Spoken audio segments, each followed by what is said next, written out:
Hello and happy Tuesday, Sipsters. Welcome back to another episode of the Sippin' on Stories podcast. With me, Mandy Corey, your host. I'm so delighted that you're here with me today.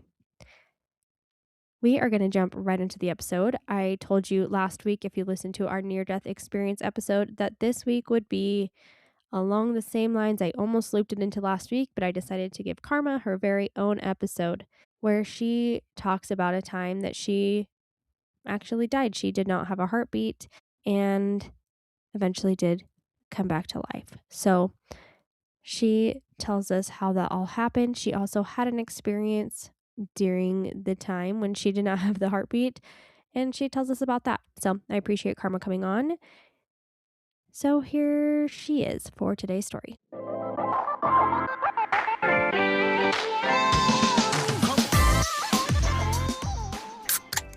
How are you doing? I'm doing good, thank you. Yeah, thank you for doing this. Have you listened to any of the podcast episodes before? I heard Cindy's. Oh, you listened to Cindy's? Oh, good. Okay, well, I like to ask everybody what their favorite drink is. So, Karma, I'm going to ask you that. What is your favorite drink? Black raspberry sparkling ice. Oh, good. Yeah, that sounds really good. I do like myself a sparkling ice. That's what Cindy said too. She liked the sparkling ices. So, Yeah, and they came out with new Lifesaver flavor ones. I don't recommend them. oh, really? I haven't tried them. Still tempted to try it, but good It's to know. weird they have a strawberry one, but there's no strawberry Lifesaver, so Oh, yeah, that is interesting. Oh, good. Okay, Karma. Well, I would love to hear your story that you have for me. Oh, um, where do you want me to start? The beginning of my day that day, what I remember? Yeah, that sounds great. Okay, well, it was September 12th of 22, and a few days, about 5 days prior, um, they said I had COVID. And I said, oh, okay.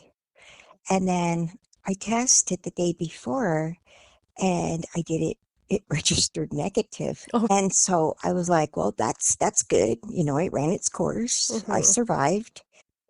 And um on I was supposed to have surgery on the 13th for a trigger finger.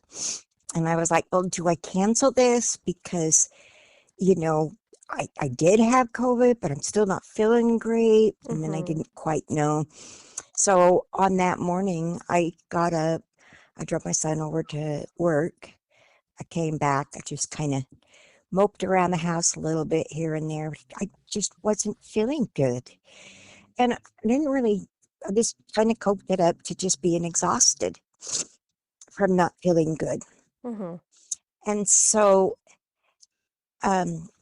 it came time for my son to be picked up. And I'm like, okay, well, I'm going to go get him. And I go, well, you know, I got to at least wash my hair so I can feel human. Because right now I don't feel human. So I went into the bathroom and I was going to wash my hair in the shower. Well, over the tub with a shower head. And I couldn't. I bent over and I started the water and I started crying. And I said, I can't do this. I don't feel good. And my husband was there. And I said, I just want to go lay down. I says, I just need to go lay down. I says, because I don't feel good and you're going to have to go get him. Sorry, I have a little bit of a cold. Oh, you're just fine. You're fine. So he said, okay, I'll go get him. And we have a split level house. And I went downstairs to her room and I laid down on the bed and he came down, he followed me down and he goes, oh, do you want a rag for your forehead? And usually I'm not the type of person that will ever say yes. But this time I just was feeling so crummy. I said, yes. And I have a smartwatch that would tell somebody, for instance, if I didn't have a heartbeat. Problem is in March of that same year, I had shoulder surgery on my left shoulder. And so when I wasn't feeling good, my arm was feeling weird, my left arm. And of course I was still, recovering and Yeah. getting my movement back. Yeah, those shoulder surgeries, they take a while to heal from. Yeah. And so I chalked it up to that. And my husband said, okay, I'm just going to go get, the kid and then I'll be right back. Well, it's a distance. So it wasn't going to be just an immediate right back. And I heard him leave and I heard the car leave. I got violently sick and I was looking around my room and I had just gotten a puppy. And so I had puppy pads in my room. Convenient. And I go, well, that's better, because I knew I wasn't going to make it to a bathroom. And they go, well, it's better than the carpet. It's true. It's true. And then for some reason, I found some toilet paper he must have brought in for me on my headboard. So I kind of wiped my mouth, and I just kind of threw it all on the floor in the pile. And I said, well, he can get that when he gets home. Yep. Because basically, I just want to lay here and sleep. I don't feel good. So quite honestly, that is exactly what happened. I got sick. I wiped my mouth. I laid down. I woke up on life support probably 9-10 days later. In the hospital. I didn't know what had happened. It's really a surreal feeling. I woke up and I pointed to my mouth because there was a nurse and she shook her head no. and so I was nice enough to point at my mouth again. Because you had a tube in your throat. I was on life support. Oh, yeah. Yeah. And so she was not nice again and told me no. So one more time, I thought, third time's got to be the charm. I put my hand back up there. And I'm not pointing at my mouth, I'm pointing at my lips because my lips were so dry. And if you've ever had extremely chapped lips, this is beyond anything I've ever experienced in my life. And she goes, oh, honey, you're on life support. You can't have any water. And I'm thinking, you could put some on my lips. Yeah. Of course, I can't talk. And that was the first time I woke up. And I remember them coming in almost every day. What day is it? What month is it? What year is it? Who's the president? Which that one was funny, but I'm not going to repeat that one. I may have got it wrong, but in my defense, they had me on fentanyl. And I have something to say about fentanyl. I have never hallucinated so much in my entire life. I didn't even know for sure I was in the hospital.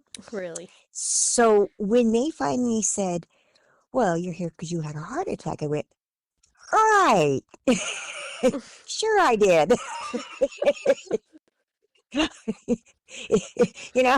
If you say so. And they go, and finally someone told me how long I'd been there, and I go, right, because I couldn't talk. Yeah. Because they had just removed the tube, and once they removed the tube after it's been in you for so long, you don't talk for months. Yeah, your voice is kind of gone. You really talk like this. Yeah. And so when I was trying to get someone's attention, it was really disheartening because I didn't have a voice that could do that.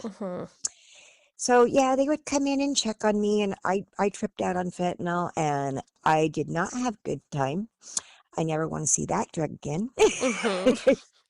I highly advise against it. Some people might have good trips, but I'm going to tell you, most don't. And you're one of them. Yeah. So, when things finally settled down and some doctors could come in, so what happened is I had a heart attack. My husband didn't get home for like 25 to 30 minutes. So I was down. I was down for the count. And when he got home, my puppy, who couldn't get off the bed because he was too tiny, was barking to no end, like there's something wrong. And so my husband went downstairs and he said, my eyes were wide open, so was my mouth, and I was staring at the wall and I was blue. And his first words were, "You don't look so good." I thought, Yeah. oh, well, that's mean. Of course I don't look so good. And then he started CPR. And then my son called 911. And when they got here, I don't know if you believe in miracles, but let me tell you, my whole heart attack was nothing but a miracle. Mm. 2 AMR, which is the ambulance service workers, had never teamed up together. And one of them was supposed to be off the clock, but was offered a few more hours. And so she took it. Not only that, but they were one minute from my house. Oh, wow. And I also live in an area where I can have a lot of different fire departments here, which apparently I did. They arrived, and because AMR was here first, they got to make the calls. They're in charge. When they got there, they called my time of death. Oh, they did. They did. But So you Maddie, didn't have a heartbeat or anything? no, Wow. I was done. I was blue. I was blue. When my husband came home, I had been gone for about 25 minutes. And Maddie, she's the female AMR, she was the one in charge. And she says no. And, they had called the doctor and they'd all agreed time of death. And she's like, no. She goes, I don't know why, but we need to try harder. They worked on me for an hour. Oh, wow. On my bedroom floor, I emptied out all of their supplies in the ambulance. I emptied out all their oxygen that they had. So everybody had to go in when they were done. There was 8 units here, 8 different departments, including the coroner and a chaplain for my family. They took the body bag down to where I was. I was downstairs. And they put it by me. And I was so dehydrated that I didn't have good veins. And so this part's kind of hard to hear, but it's what they have to do to people all the time. They had to drill a hole into my shoulder, which, like they said, they're very careful family, don't ever see that because they wouldn't understand what was going on. But that was to put the epinephrine in me so it could go directly into my heart. And so they kind of weave it in there. I took 9 shots of epinephrine. The one that surprised me the most is they shocked me 10 times. Wow. On a cement floor. 10 times. They shocked me. And they were constantly doing the CPR, even though they had a CPR vest. My husband kept hearing them say, rotate, which was really hard. When the body bag went down, my son lost it. They called my time of death 3 times. On the third time, Maddie had finally realized that I was gone, even though she says there was just something that just wouldn't, she didn't want to give up. But Mm-hmm. at that point, 10 shots, 9 epinephrine, you know, That I'm long that still they've been not, working. Mm-hmm. I'm still not, they still haven't had my heartbeat, you know? Mm-hmm. And so she finally just had to say, she got on the phone because she has to make that call to the doctor. And just as they were about to announce me again, my little heart went doop, Mm. Wow. doop, doop, so faint. So they said, we have never loaded somebody up so fast in our life. We'd been down in that room for an hour. Yeah. You had a heartbeat, we were gone. Uh-huh.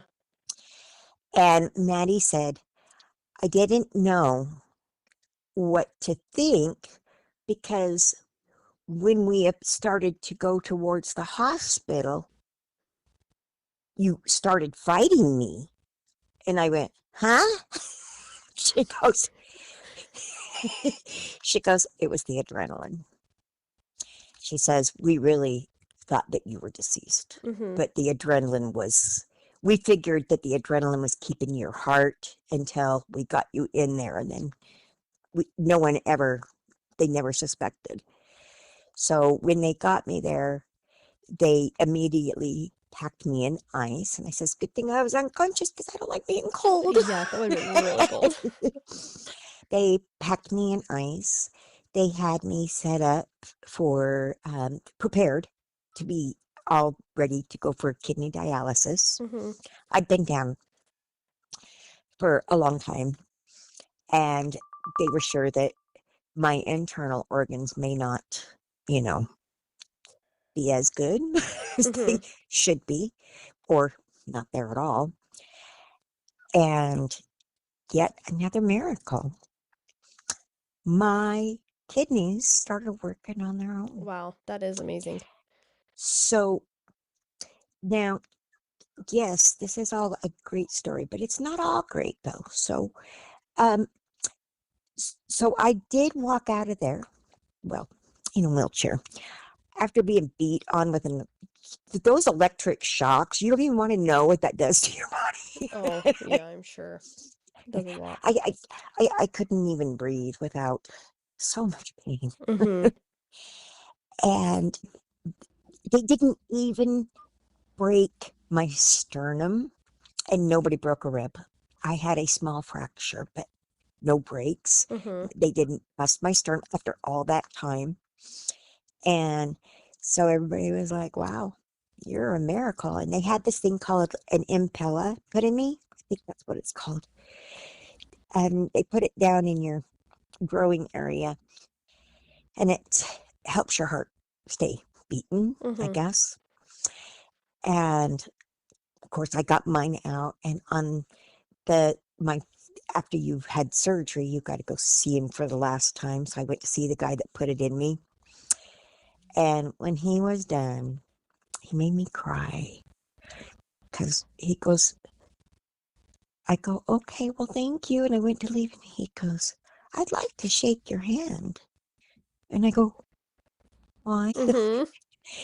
And he goes, I don't take these out of live people. It's only happened once before. Oh, wow. He says, usually Wow. when I take these out, they're not somebody that's alive. Mm-hmm. He said, you are such a miracle. And then about a month or so later, I ended up going back to that same hospital, and everybody was like, we remember you. You're a miracle. You're so. But the problem is, you know, it's always great when your loved one can fight and come back, because it is. You know, it's everything that I went through is nothing short of a miracle. All the right pieces were put into place at all the right times the firemen, the ambulance, that everything. And I came out of it almost unscathed. Unfortunately, when you're down for that long, um, the one part of you that they can't determine right off, but they knew was affected, because the only thing I ever complained about was my memory Mm-hmm. was getting worse. And I couldn't figure out why my memory had gotten so bad, and it just kept getting worse. And then different things started happening, lots of different signs, lots of different things. It was really drew my attention. And so I asked the heart doctor, and he goes, yeah, the brain's tricky. Mm-hmm. He says, we had no idea. He says, we figured there might be some damage, and there was. I have some damage to my front temporal lobe areas, and I have some damage to my hippocampus, which is for my short-term memory. So I do have dementia, but I'm still here, Yes, you and are. I can make new memories with my kids. I might not remember all of the old ones. But you're able There's to make probably new a lot with my ones. kids I don't want to remember, Mm-hmm. but we all had our teen years. Yeah, yep. Yes, we have. And so that's my story. That's why I'm still here. Well, wow, that is incredible. Tanya had also mentioned that you had like a experience while you were down for those I 9, 10 did. days. Would you mind sharing about that? Well, it's really uh, it's a tough one, because my sister um died 2 years prior, Mm-hmm. and when we were little, we lost our mom. I was only 4, Oh, really? I didn't know that. and she was 6. So we were still really, really little when our mom died, and she always tried to, like, be there for me. And but we lost her to the same reason I died. Only her heart could only withstand 3 shocks before it took her, and I withstood 10. Mm-hmm.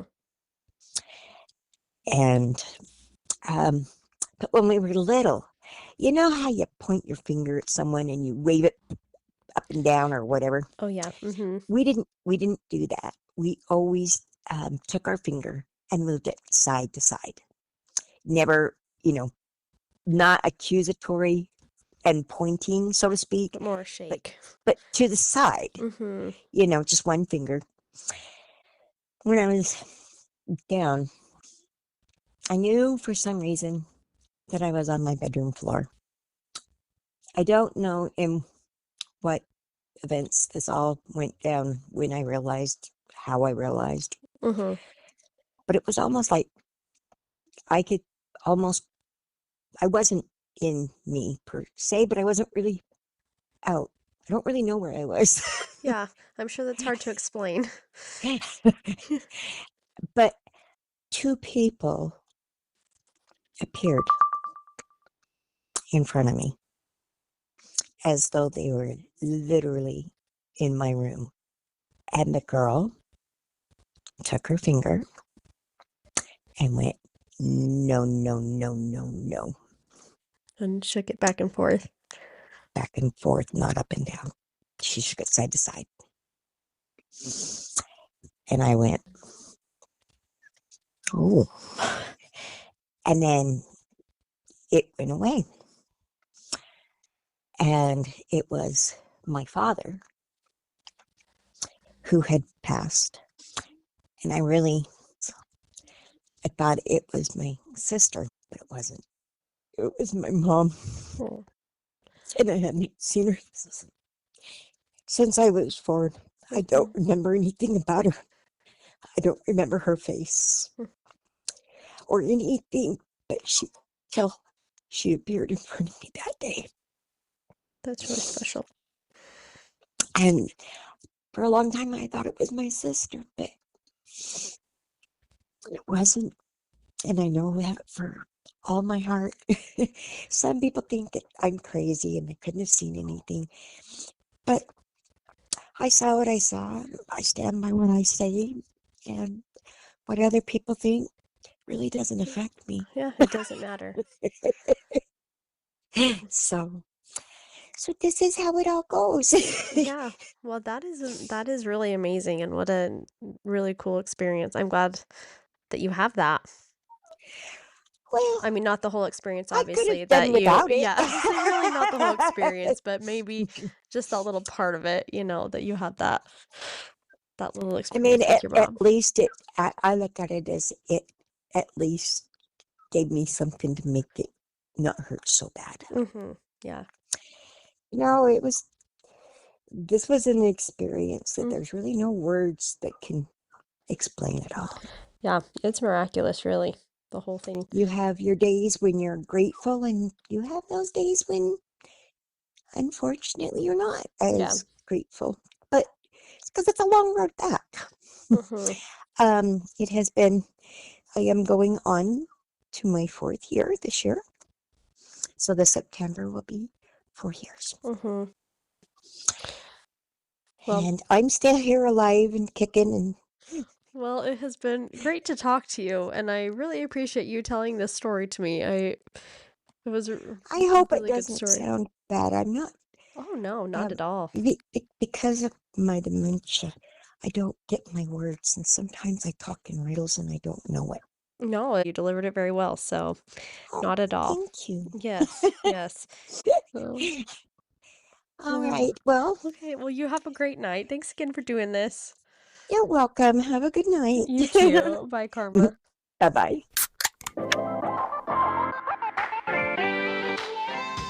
She is so cute. It really was an incredible story, and I'm grateful she's here on the other side to tell about it. I just think it's remarkable. I know in last week's near death experience episode, there was a submission talking about a time that someone had taken some pills and um that was not good, but they had an experience where they saw someone that reminded them of a sunflower.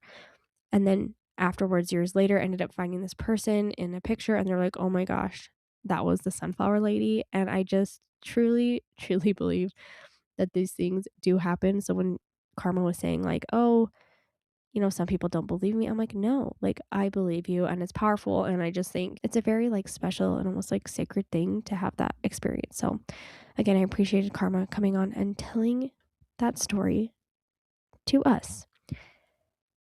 Okay, I'm going to do a what am I sipping on segment. I feel like I did one pretty recently talking about my vibration plate, which I am still loving, by the way. Still don't know what I'm doing, but still use it basically every day.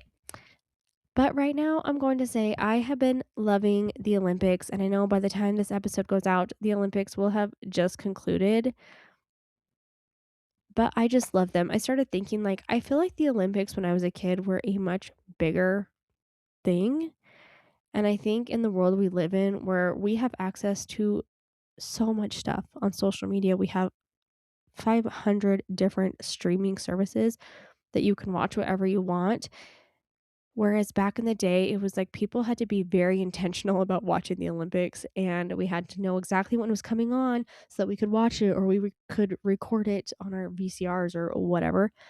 And I just feel like I remember it being like such a bigger thing. And now I'm like, oh, I'm taking it for granted. Like the fact that I can just go on and watch any event that I want, rewind it, fast forward, like just skip around. I can have 3 screens on at the exact same time watching it. Anyway, I just think it's cool that we have it, and I feel like it needs to be a bigger deal, and maybe it is. But anyway, I have loved watching the Olympics this time around. We prepped my kids for the Winter Olympics by showing them like cool runnings, and we watched Eddie the Eagle and the Miracle. Like, so that was fun, and I just love it. And every single time I'm like, oh, maybe I could do that. Like, I could do something like that. Yeah, no, I'm pretty sure I could not. but the talent of these people is just amazing. So that is what I have been sipping on the last couple of weeks. If you too have watched the Olympics, I would love to hear about it. What was your favorite thing to watch? Who was your favorite people to watch? I really loved watching the figure skating this time around. Also, after watching Cool Runnings with the kids, I'm like, I have to watch the bobsled. I don't know. It's all just so fascinating. And I'm also like, how did you guys get into these sports? Like, who just starts doing the luge or bobsledding? Like, I don't understand. Or watching the tricks that people can do on skis and snowboards. I'd fear for my life. Anyway, that's what I've been sipping on. I've talked about that for way too long. I'm going to get off. Thank you all again for being here. I cannot believe this is the last episode of February, which means we have made it 11 months. I have one more month, Sipsters, until we have made it a full year together in this podcast, which is truly incredible. If you would like to be in month 12, reach out to me and let me know. You can find me on Instagram, Sippin' on Stories Podcast. You can email me, sippinonstoriespodcast@gmail.com, or you can just reach out to me if you know me in person. And I would love to have you on the podcast. I hope you have a great week, and I'll be here again next week for another episode of the Sippin' on Stories podcast. Bye, Sipsters.